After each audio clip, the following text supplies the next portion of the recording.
Studios overlooking the beautiful city of Rochester, New York, hosting Steeler Nation Live. Your hosts, Big Tiz and Big O. Hey, welcome Steeler fans. Big Tiz and I'm Big O. Happy weekend. The Steelers finally get a win against a bad team, but you know what? The Steelers been playing down to the level of the competition, and as you guys know, another big game for the Steelers, which they had to put everything out to win. No style points for a win, Big Tiz, as Mike Tomlin always says. A win is a win. But you know what? I'm not convinced. Like I said last week, when we lost to Tampa Bay, and knowing this game is coming up, same 0-for team, I just knew that we had to blow these guys out. We couldn't let them stay in the game. We could not. We had to, put the foot on the jugular. We had to get them early. Right. But we didn't do that. Well, a lot of things the Steelers did in this game, which I did was the fact that the defense showed up and the defense played and the defense actually saved the game for the Steelers. I believe the defense scored 7 points and our offense scored 10 points. So let it be known that the defense is out there trying to put their muscle in there to try to keep us in game. So right now, what we talked about last week's show about the Steelers defense having to step up and not relying on Ben to win games, they actually proved it in this game. Granted, the opponent was the Jacksonville Jaguars, but the Jaguars are no less right now a team to the Steelers. They might as well be 4-0 right now, the way the Steelers have been playing as of late, but they have to play everybody like they are 4-0 or undefeated. Absolutely. And I do believe that the Jaguars came into this game like the Bucs did. Nothing to lose, all to gain. And had they came into this game like Tampa Bay, I think we're looking at a different result. I think we lose this game. Exactly. I agree with you 111% on this. But the fact is, we're going to step out right now real quick. We're going to head out to Joey right now, and Joey's going to give us his updates on what's going on and his feel of what's going on with the Pittsburgh Steelers in that game against the Jaguars. Having me back for another week of Steelers football. I'd like to start off with the quote that Mike Tomlin said. I like the way we finished, especially when you consider that we didn't do a good job of it last week and it cost us the game. Moving the chains offense, I like to call from the Steelers this past week, is Ben Roethlisberger throws for over 270 yards, and the Steelers moved to 3-2 with a 17-9 win over Jacksonville. The game was capped off by the defense early in the fourth quarter.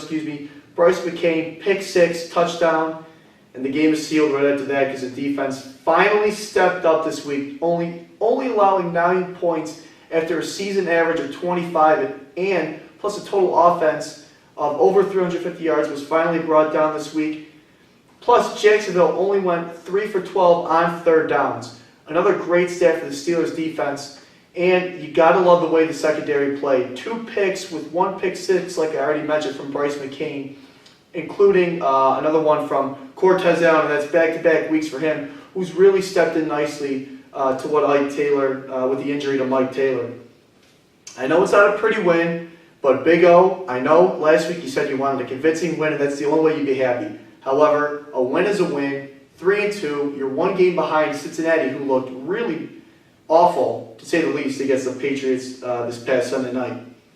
Next is the 2-2 Browns, who just came off a very, very impressive win, coming back from 25 points down at 1 point to the Tennessee Titans. And Hoyer the Destroyer, not looking too bad for the Browns, as he had a great week, and so did the starting running back Ben Tate, who rushed for over 120 yards. And Steelers defense, again, we're talking about that run defense again, got to contain this guy. They got like a 3-headed monster with Tate, Isaiah Crowell, and Terrence West, 3 guys you really got to watch out for who can really make the big play happen. Some good news for that Steelers defense again. It's Ryan Shazier getting another week closer to coming back. As he looks to suit up this week against the Browns, still questionable at this point. But what a great addition that would be for the Steelers' pass rush and just that defense overall. But the secondary needs to, again, to step up this week. You're not playing Blake Bortles, who didn't have that great of a week last week, and now you play Brian Hoyer, a guy who led that comeback and has really been stout for the Browns all season. This team is no joke, Cleveland. They like to put pressure on the quarterback. Their defense does. You got Paul Kruger on that, that linebacking core that's really solid.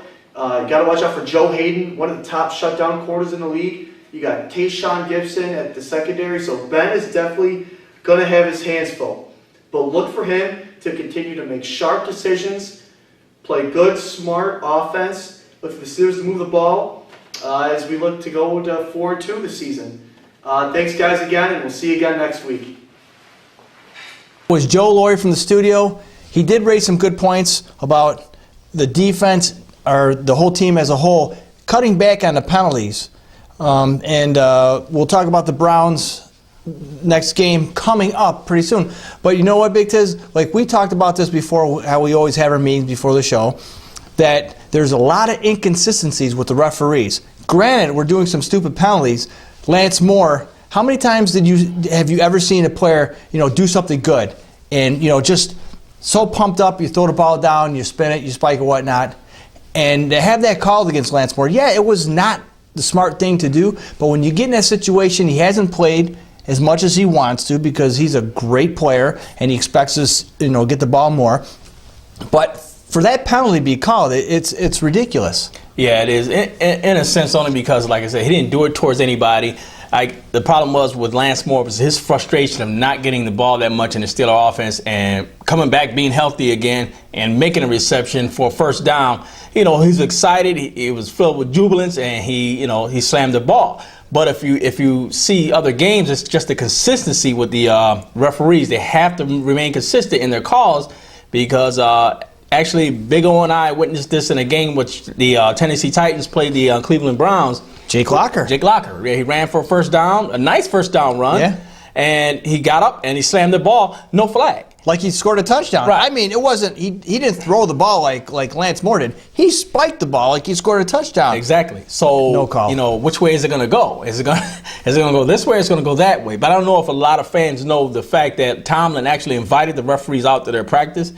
Because usually they only do that in the preseason, but he did it this time just to see if he can get a feel of what are the tendencies the referees are looking for when they're making these calls and to try to keep his team to be ready for these things so they can get over those hurdles. Oh, that's a great point. Mike Tomlin did invite referees to come to the practice to show the players what the referees are really looking for. And, it didn't eliminate the penalties, but it looked like it did help. And I think that this is something the Steelers need to do if they want to stay in games. Now, plays like false starts or offsides, neutral zone, I really don't think you can work too much on that as far as, the own players getting in their own minds and figuring out what they need to do to try and correct these problems. But these no-nonsense penalties, Tomlin's not going to have it. Right, and I don't know if you've seen the game or if you watched some video, Lance Moore, as soon as he slammed the ball and he came to the sideline, Tomlin took him right out of the game and just tore into him on the sideline. Trying to let him know these are the stupid things that we're talking about. These are things we're trying to remedy, and here you are, you cost us more yards off of something. Like he said, these you let people get you in the mind games, and that's what happened in this instance. Yeah, we don't really need any extra help with killing ourselves. We're doing it as a team. And what I'm seeing with the Steelers so far this season, it's not symmetrical. It's either offense first half, defense second half. Right. We've won 3 games, granted. Should we have? I don't really believe we should have. But when you play 60 minutes, you usually come out with a win. Exactly. And that's what it comes down to, playing 60 minutes of football. We've said that for so many broadcasts, the fact that the Steelers have to remain consistent in that. Because right now, the Cleveland Browns right now, they're not a team that's playing 60 minutes of football. But Big O and I talked earlier, and the fact is, like he said, the Browns are good at making adjustments. Oh, absolutely. And if you can make an adjustment to something that's going on so bad in the first half of a game, more or less, you have a good chance of winning the game. And that's what the Cleveland Browns are doing. We'll get more into that because that's going to be later on as we go over what's going to happen with the Steelers playing the Cleveland Browns. But the fact is, the Steelers have to, work on those little things, the penalties, and that's a must. The stupid penalties are a must. I mean, like you said, the other penalties to where offsides or somebody jumping here and there, yeah, I can understand that. The Steelers in this game, they had 7 penalties. Granted, it's a lot of penalties, but they had 7, but it was only for 50 yards. Last week, we had Russian type numbers. I think we had 125 yards in penalties. I mean, that's ridiculous. Yeah, and we've proven so far this season with the one game we had Le'Veon Bell and LeGarrette Blount each rushed for 100 yards. We have our healthy O-line. We have Ben pretty much calling the plays. So it's just the consistency that we need, not only on defense, but offense. And I see that the defense is not relying on Ben to win the games for him anymore. I think I've seen a little improvement, but the lack of being able to adjust, I think that's what we're having problems right now. Is like you mentioned with the Cleveland Browns, playing so poorly in the first half of their games, and at halftime coming in and you see a whole different team. I think Pittsburgh needs to be able to, during the game, first quarter, second quarter, or whatever, they need to see what they're doing and adjust to that immediately, because we do not have a good record of playing catch-up. Exactly. That's the things the Steelers have to do. You know what, guys? We're going to head out to a commercial break. When we come back, we're going to talk about the game stats from the Steelers versus the Jaguars next up on Steeler Nation Live.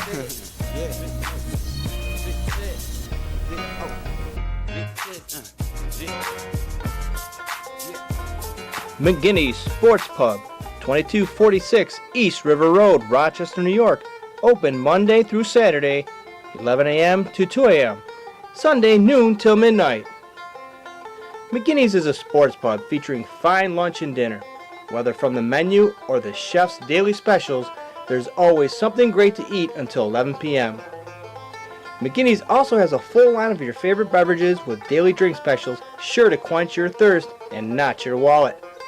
With 2 floors of seating, 20 HD TVs, there's never a bad seat to watch your favorite game. Happy hours from 2 p.m. to 6 p.m. and home of the Chicken Wing Challenge every Thursday night. McGinney's also offers full catering as well, so come on down and check us out. We would sure love to meet you. So go online to www.mcguinness.com and check out their full menu. Nation Live, I'm Big O. And I'm Big Tiz. Right now, Big Tiz, you look at these stats from the game with the Jacksonville Jaguars down in Florida, it looks like a blowout. I mean, you look at these numbers on paper, but in reality, the defense had to win it for us. Yeah, exactly. That's what we discussed earlier about the Steelers playing down to the level of their competition, and that's what the Steelers did in this game. When we got close down to the goal line, we went to that bogged down type offense to where we ended up kicking field goals, and field goals are not going to win it. I mean, granted, I'll take any points that we can get, but it's not going to win your games. It's going to make your games close, and it's going to make you have to battle all day, and exactly what the Steelers did. Yeah, and turning the ball over didn't help, especially when you're in the red zone. We talked about that last year. That was a huge problem, even getting into the red zone and then either coming up with a field goal or turning the ball over. Not good. Exactly. Well, if you look at the stats, Steelers had 20 first downs in this game compared to 12 for the Jacksonville Jaguars, which means the defense was really playing lights out and they were pretty good in shutdown mode. They only gave up actually 3 field goals the whole game, and that was it. No offense, no touchdowns they gave up. So that means the defense is trying to take strides to get to where they need to be. Granted, it's against Jacksonville, but anytime you take a forward stride is a good stride. Yeah, but when you watch the game and the 3 field goals that they did make, they moved the ball down the field with ease. Right. So a good team or a halfway decent team, they're putting 7s on the board. They're not putting 3s on the board. That's true. So, and like I said, you look at the stats, 20 first downs to 12. Come on, how could he even have any points on the board? But when you have an offense that's inconsistent and barely move the ball, I mean, how many 3-and-outs can you have? And it wasn't due to the penalties and setbacks. It was just poor play by the offense. Exactly. And, well, a lot of the things we do know, like we said earlier, the penalties for the Steelers are 7 penalties for 50 yards, which was good on their part. They kept the yardage down on the penalties. The penalties were still kind of high, but you know what? If they're the penalties like we talked about earlier, jumping off sides, things like that, but the mental mind ones, the dumb ones, are the ones that we're worried about. Those are the ones that cost big yards.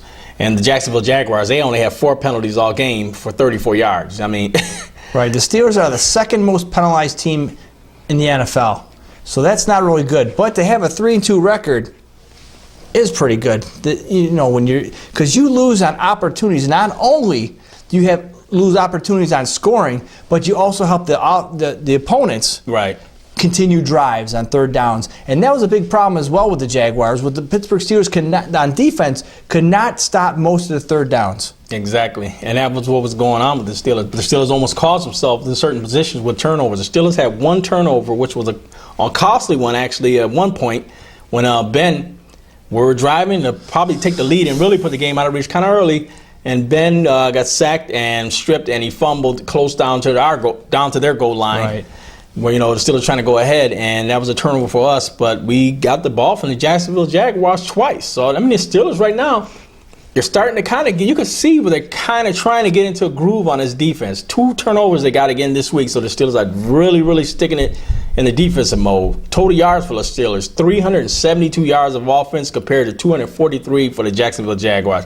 The Steelers were all over them defensively. Again, we're saying the Steelers kept everything contained, even though they did move the ball. And I think the Steelers have a big issue, as we discussed earlier, with the fact of containing a hurry-up offense. That's the thing that's going to be a thorn in the Steelers' side. Right. I don't understand that. From going from old and slow to young and fast, that these younger guys cannot contain or keep up with the no-huddle offense. Folks, if you want to beat the Pittsburgh Steelers, here's a recipe right here for a delicious cake of victory. Hurry up offense, play action. Game over, you win. Simple. Steelers have to, Dick LeBeau has got to go into, I don't want to say bag of tricks, because, these are not like trick plays. These are like things that everybody does. Right. Play action. Hello? Who doesn't do play action? Oh, I know, the Pittsburgh Steelers. But when we do play action, we usually come up big. Exactly. And you're right. And the Steelers have to start reaching in the bag of tricks. You got to do what everything, when you leave that field, you got to know you did everything you can to win that game. And the Steelers have to do those type of things. Fourth down, one thing I give respect to, and I'm not a big fan of, is New England Patriots. Those guys will go for it on 4th and 6 if they had to. Absolutely. You know what I mean? They do the things they need to do to win games, and the Steelers have to start taking that approach right now. And, in this game, the Steelers had a huge time of possession against the Jaguars, which they should have, using the ground game. 35 minutes to compare to 24 minutes and 43 seconds for the Jacksonville Jaguars. Right. 2 of the big stats, if you look on paper, like I said earlier, you look at the first downs and you look at the time of possession, it's a blowout. Because, why I say blowout? Because when you hold the ball for 35 minutes, that's more than a half. That the opposing offense is not on the field to score. Exactly. Not on the field to run down the clock and gain possession and get in position where they can score and control the game. You're controlling the game. You have first downs, but why is the score? It should be 10-9. Right. You take away that pick 6, it's 10-9. Exactly. A real tight game with an offense that's having problems getting into the end zone. In this game, Roethlisberger, if you look at his numbers, and I believe his passer rating for this game was 103. So Not the fact bad. It's not bad, but the fact is that, a lot of it was dink and dunk type passes, and, which will raise your rating up. But like I said, when it came down to it, that's where all the issues came about. But Roethlisberger was 26 of 36 for 273 yards, 1 touchdown. And that 1 touchdown, I believe that was to Michael Palmer, tight end. Yes. So almost at Antonio. He's catching everything else. He sure is. But also, you got to take in and also factor in that the swing passes that Roethlisberger is checking down in the third receiver, which happened to be Le'Veon Bell out of the backfield, that's where his rating has gone up, because yards after the catch is huge. Because usually when Le'Veon's catching this ball, he's either in the backfield or maybe 1 or 2 or 3 yards down across the line, and he's carrying the ball 30, 40 yards. And that's helping everybody as far as stat-wise, especially Ben Roethlisberger. With the pass yards. But I would love to see Dree Archer get in and get involved. Yeah, he actually caught a pass this game, and you can see where the Steelers, he's trying to get back to healthy, and the Steelers are trying to find ways to make him fit in that offense. And I believe that he will eventually fit in the offense, so they have to just keep going to him, keep building that confidence, keep, working at him. And I believe this guy will be the guy that they drafted, or that they, the attributes they seen from this guy when they drafted him. Right. And on the other side of the ball, you got the Blake Bortles, another victim of Dick LeBeau's defense, another rookie quarterback. Played exceptionally well. 22 for 36, 191 yards. However, he did have 2 interceptions. He is a rookie, and he's playing against Dick LeBeau's defense. Now, we rarely have been hearing Polamalu's number called as of late, as of this season.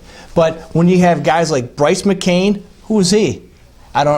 He's a young player, drafted, stepping up, trying to make his impression with the Steelers defense, right. and I'm very impressed with his defense. Cortez Allen, another one, stepping up and doing what he needs to do. So I'm thinking, like we talked earlier in the year, that the transition with Troy Polamalu, if he actually does retire and leave the Steelers, that I'm not really sure we're going to have that much of a problem. Well, like I said, you're correct. I agree with you. The fact is, Polamalu is still a force no matter which way you look at it. I don't want him tackling me. I'll tell you that right now. But the Steelers are trying to find ways to try to mold these younger guys to get them to start stepping up and maybe more or less alleviate some of the positioning play that Polamalu's going to have to do.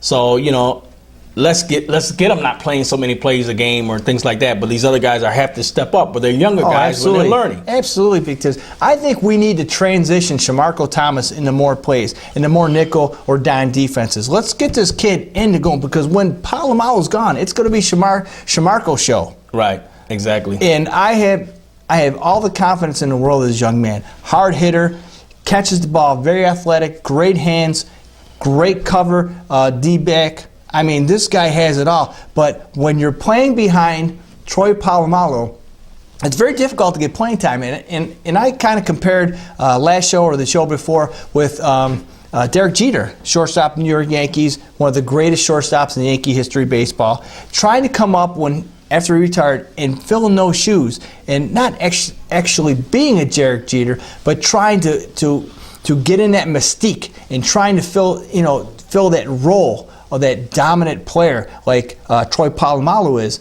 We're not expecting that from Shamarko. Right. However, he can deliver.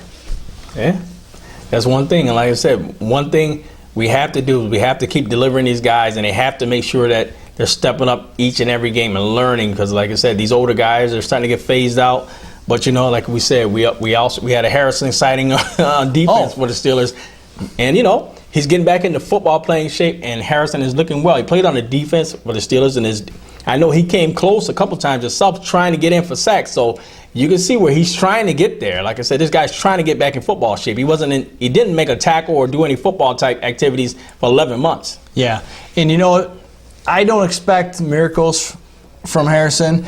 I mean, he's contributing, and because of him being on the field, that's taking somebody away from like a Timmons or McClendon, because they're focusing on Harrison because of his history and his past and what a great defensive player. You have to watch this guy. Oh, yeah. And not just because he doesn't have to make sacks every game. He doesn't have to make interceptions or tackles. Just his presence alone takes somebody away to give somebody else a shot. Exactly. And that's what we're looking for. If he makes a sack, interception, fumble recovery, whatever, that's great. But right now, he's doing what he's supposed to be doing, and that's all I expect from him. Exactly. Well, the Steelers on defense. Let's go to the defense side of the ball. The Steelers had, they had one sack, and the Steelers, they put the pressure on all day. That was a good thing. But they had the one sack, but the big thing was the 2 INTs. That was huge for the Steelers. The Jags had 4 sacks off the Steelers, but like I said, we give away sacks like candy because of the way Roethlisberger plays. Yep. And that's trick or treat. That's a live or die type situation. So when somebody says they got 4 or 5 sacks off of the Steelers, oh well, whatever. Yeah, that's like everybody. But the Jags did get a fumble off of the Steelers, and the Jags they played with a chip on their shoulders. We were coming into their house. And these guys wanted to let us know that we're going to be in for a 60-minute football game, and that's exactly what we're in for. That's right. Nothing to lose, all to gain. Tampa Bay figured it out. They beat us at home. And so why not? Steelers are coming to my town. Why not? Let's go all out. Let's do what we can do. But I think what the deciding factor was rookie quarterback against Dick LeBeau. I don't care, home, away, in London, overseas, I don't care. When you have a rookie quarterback and Dick LeBeau throwing all these different defensive schemes at you, it's very difficult. Some guy's been around for a while, right? Like a Tom Brady. I think we have a different outcome in this game. Exactly. Hey guys, you know what? We're going to head out to commercial break. When we come back, we're going to give you the game stats. Not the game stats, but the actual game preview for the Steelers versus the Cleveland Browns. Next up on Steeler Nation Live.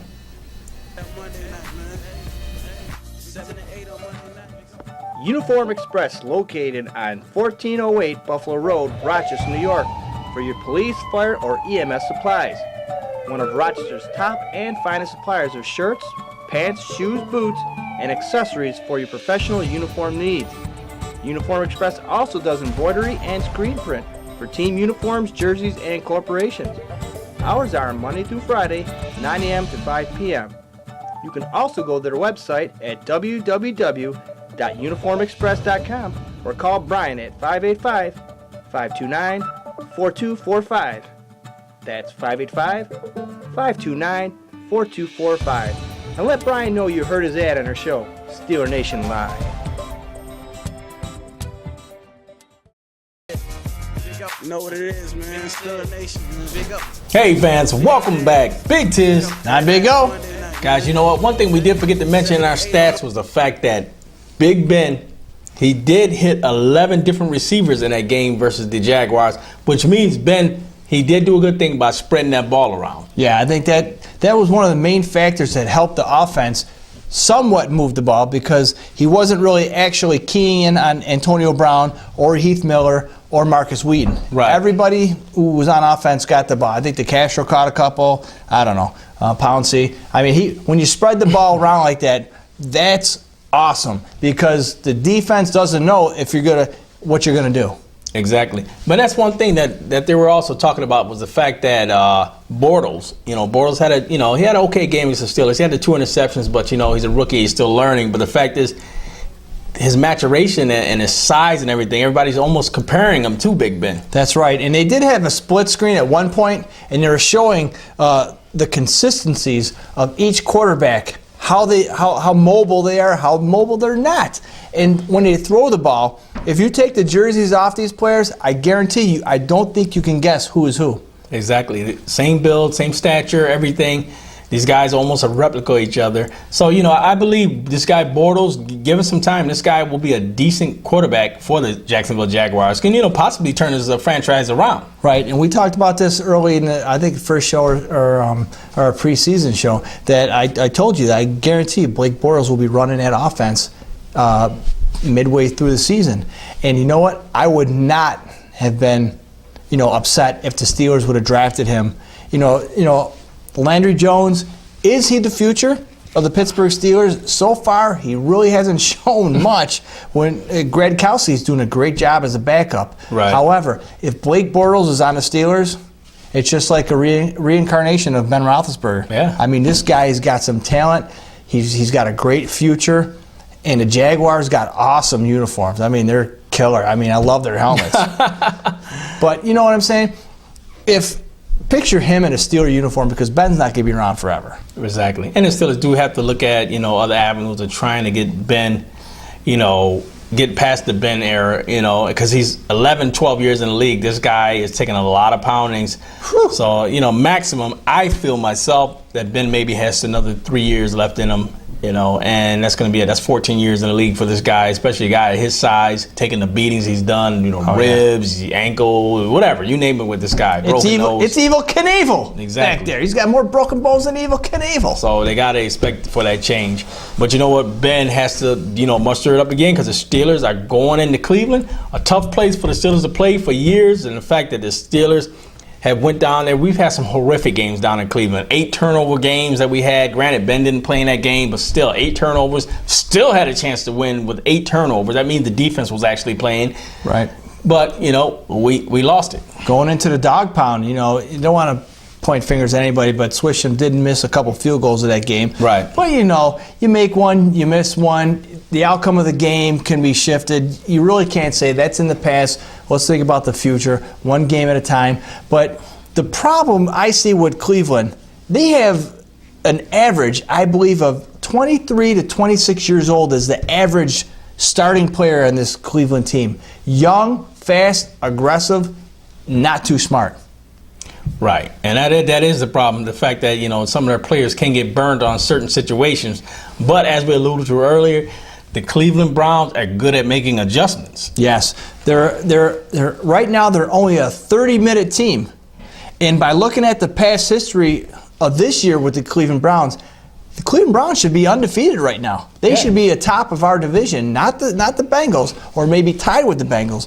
But the play of the Cleveland Browns, if they played a full 60 minutes, even without Johnny Manziel or Johnny Football, whatever you want to call him, Brian Hoyer is a great quarterback. Right. You know, he's a good starting quarterback, and I wouldn't. When the Steelers had him, we got Ben Roethlisberger. So where's Hoyer going to play? But behind him. But when the Cleveland Browns picked him up, that was like one of the best things that they can do is with a young team. He's not that old. He's kind of young, but a good leadership role that he's in. And he proved that in 30 minutes when they do play the game, that Cleveland Browns can create things. They could create wins and victories. But Big Tiz, we say it all year. Steelers have to play 60 minutes, and so do the Cleveland Browns. Right, exactly. If the Steelers can keep to just one thing, that's the, like you said, one game plan. If we're going to go with the dink and dunk to move ourselves downfield, then let's continue that, but to get into the end zone. And if it's working, then keep doing it. But if you see a change, be ready to make that change, and the Steelers have to. One of the things that I noticed that the Cleveland Browns, they do get burnt on a lot is where the last time the Steelers played them, they got burnt on the long ball a lot. So Antonio Brown is going to should have a huge game out there in Cleveland. But the fact is, as anybody else knows, the Cleveland Browns will be playing men up close to the line of scrimmage, because the first thing they want to do is the same thing as what the Jacksonville Jaguars did. They want to stop the run first. Right. And if they can contain the run, they feel like they've won one part of the battle, because then you start containing the run, so then you force them to pass, and then the feeling is in Cleveland that you can force Ben into making mistakes. Right. And somebody forgot Ben can throw the ball, and now we have receivers who can catch. Antonio Brown, Marcus Wheaton, who's healthy, right. The addition with Lance Moore, and not to mention Michael Palmer and the illustrious Heath Miller. All can catch, and not to forget Le'Veon Bell out of the backfield as long as Dre Archer. Now, there's more options to Ben. Even if we become one-dimensional like we did last season, right, there wasn't anybody to throw the ball to except for Antonio Brown. Now, Antonio Brown, when you're the best receiver of the team, defense is key on that. You have nobody else to throw the ball to, guess what? And that's why Kotri had just as many touchdowns as Antonio Brown, because being the slot receiver, everybody's keying on Antonio Brown. You have your options to throw to him.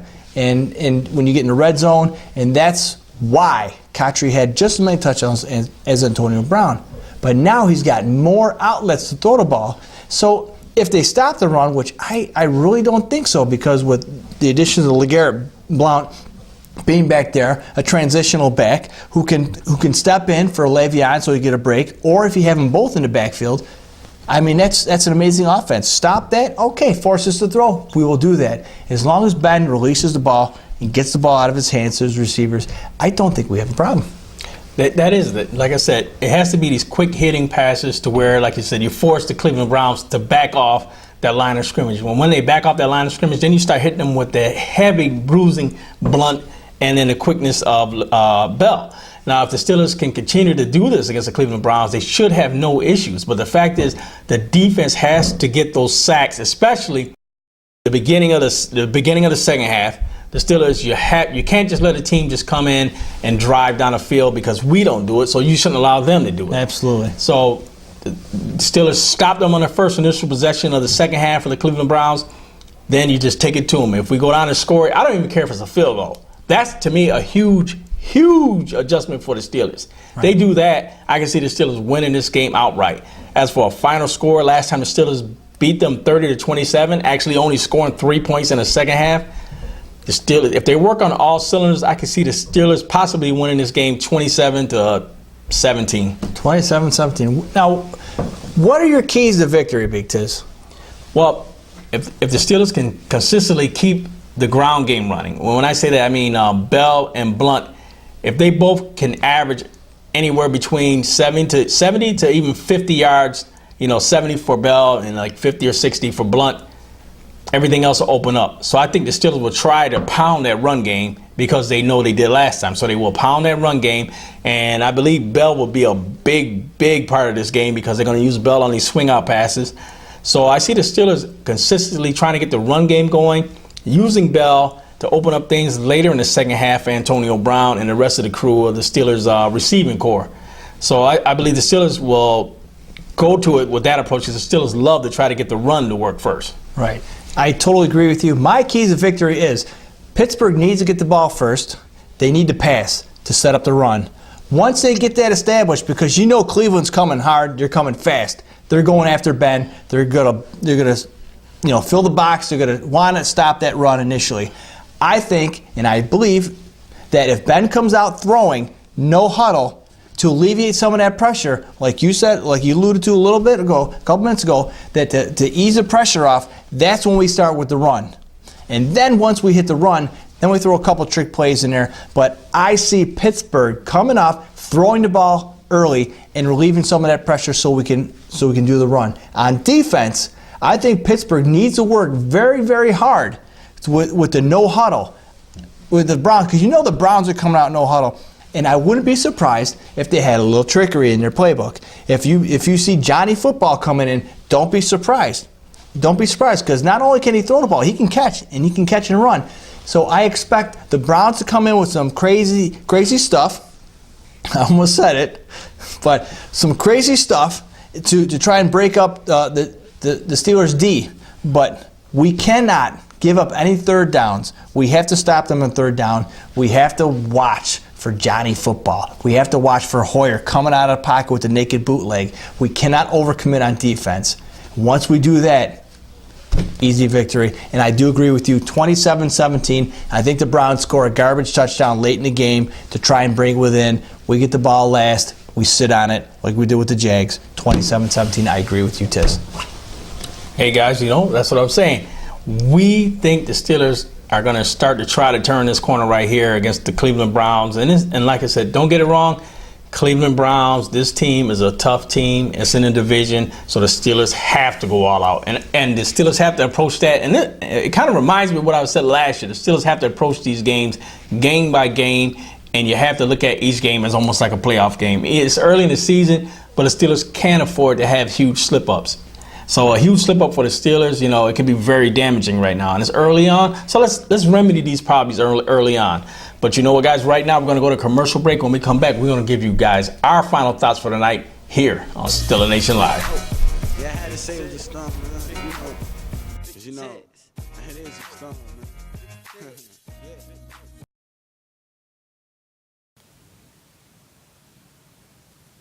Heckle and Jekyll Sports Cards, Collectibles, and Video Games. Open 7 days a week here in Rochester, New York. Mike has all kinds of individual cards and packs. Baseball, football, basketball, hockey, Pokemon, Yu-Gi-Oh!, just to name a few. Mike also has the widest variety of video games too, from Sega Genesis to Wii to PlayStation to Nintendo, Game Boy Color Advance, and so on. Mike has all the old school games you can't rent or buy anymore. Mike also has a great selection of autographed memorabilia, sports jerseys, hats, 8x10s signed by your professional athletes for you to buy. He also has video game, Yu-Gi-Oh! And poker tournaments, Beanie Babies, Bratz dolls, sports figures, and more. Mike runs a show 7 days a week. Call Mike, 585-889-9130. That's 585-889-9130. Folks, if you're not in Rochester and you're looking for that hard-to-buy memorabilia, call Mike or look him up on the web at heckjack@rochester.rr.com. Once again, folks, that's heckjack@rochester.rr.com. But if you are in Rochester, you can go down to Chile Avenue, that's 3240 in the Chile Paul Village. So come down, tell Mike you saw us on the show, and he'll cut you a discount. Just kidding, Mike. Mike has all the discounts anyways. So remember, Heckle and Jekyll Sports Cards, Collectibles, and Video Games open 7 days a week.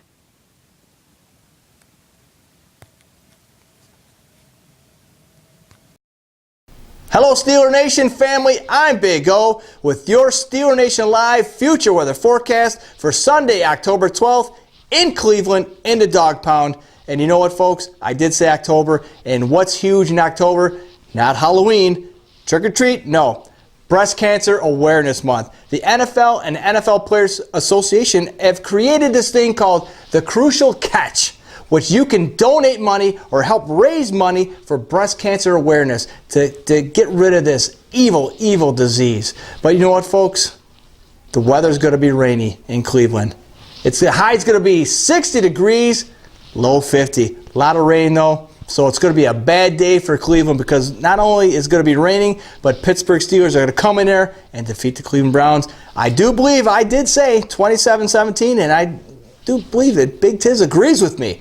So Pittsburgh's going to come out with a victory this Sunday, October 12th. But folks, go to SteelerNationLive.com to find out more about breast cancer awareness for October. I'm Big O for Steeler Nation Live with your future weather forecast.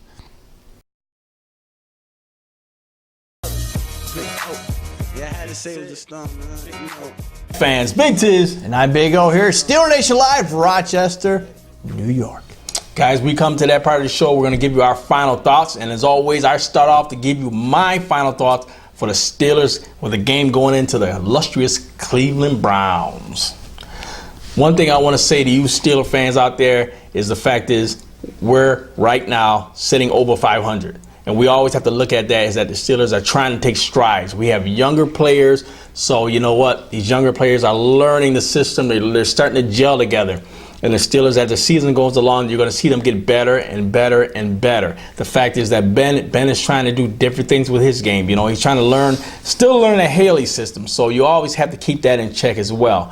If the Steelers can continue to do the things that they need to do defensively, like they did against the Jaguars, I can't see the Cleveland Browns getting anywhere near close to winning this game. But the fact is the Steelers have to put out a phenomenal defensive effort, and that has to be, coincided with a very, very good offensive effort. Because if the defense is going to put you in a position to win this game or give you opportunities to score in games, the Steelers have to take those opportunities. And that means, Ben, you have to be ready for those opportunities. You hold on to the ball. If you get sacked, we give up sacks like candy, like you said, trick or treat. But he has to be ready to hold on to that ball to give us another fighting chance to score even a field goal or whatever it takes to win games. The Steelers have lost some very close games, which came down to even missed field goals or, fumbled opportunities. The Steelers have to take advantage of the opportunities because they will get them against the Cleveland Browns. It's a fact of will they take advantage of them? And I say the Steelers will in this game. So I just say the Steelers coming in with the pounding, bruising run game and the swing passes out to Le'Veon Bell. I believe the Steelers can be victorious in this game against the Cleveland Browns. And like I said, the Steelers will go up 4-2, looking good going into the next game. So there you have it from Big Tiz on Steeler Nation Live. That's right. One game at a time. I like how you said it, Big Tiz. Cleveland, no slouch. Don't let the record fool you. They are a good, very good team, a young team. And I can't even say undisciplined. Unlucky is a good word. You can't take them for granted. And I wouldn't be surprised next year Cleveland Browns have 2 first-round picks to build on to what they have with this. So next year, don't be surprised if you see Cleveland in the playoffs or fighting the Pittsburgh Steelers at the top of the division like we used to do with the Ravens or the Bengals. No slouch. We have to go into this game one at a time. Cleveland Browns, like I said, start off throwing the ball. Start off the pass to set up the run. That's all we got to do. Establish the pass, establish the run. Be on defense. No stupid penalties. No dumb penalties. There's going to be penalties. It's on any given Sunday there will be penalties because you have referees who are clueless. We all seen it. The penalties, the no calls, the calls that should be no calls. But other than that, stick to the game plan. Ben, do what you've been doing for the past 10 years. Win football games. And just because you're playing Cleveland, Atlanta, Dallas, it doesn't matter. You play each game the way you should be playing to win a ball game. Run to set up the pass to set up the run. But against that young defense in Cleveland and the dog pound, I do believe that Ben, no huddle, hurry up offense, pass to set up the run. And once we do that and the defense settle down and stop the Cleveland offense, play 60 minutes. Because I hope this is not the game where Cleveland decides to play 60 minutes because they've only been playing 30 minutes each game, or else they'd be undefeated. Young, energized team looking for Pittsburgh to come into their dog pound and to rip us apart. Ain't going to happen, though, as long as Pittsburgh plays their game plan. And like I said, Big Tiz, 27-17. I do agree with you with that score. Hey guys, you heard it here from Big Tiz and Big O. Our final thoughts for the night, and we also want to give you back, our final thoughts again on the crucial catch. Yes. Breast Cancer Awareness Month, October. Folks, we all have been touched. Somebody we know, either a family member, a friend, or a family member, somebody we know has been touched by this dreadful disease. Together, Steeler Nation Live, the American Cancer Society, the NFL Players Association have created a great awareness. We all should be aware of this hideous disease. We all should know it's out there. How can we fight this? Well, we can fight this together by raising money, talking to somebody, talking about it, and helping, whatever you can do. Help a friend. Purchase. Go to NFLshop.com and buy your pink gear. Steeler pink gear, that is. Or if you're any other fan, it doesn't matter at this point.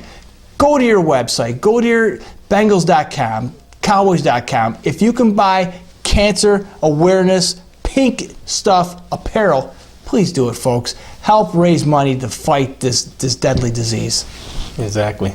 So like you said again, you had it here on Steeler Nation Live. We're in another great show on the books from Big Tiz and Big O. So we'll be seeing you guys next time after another Steelers win in Cleveland. Next on Steeler Nation Live.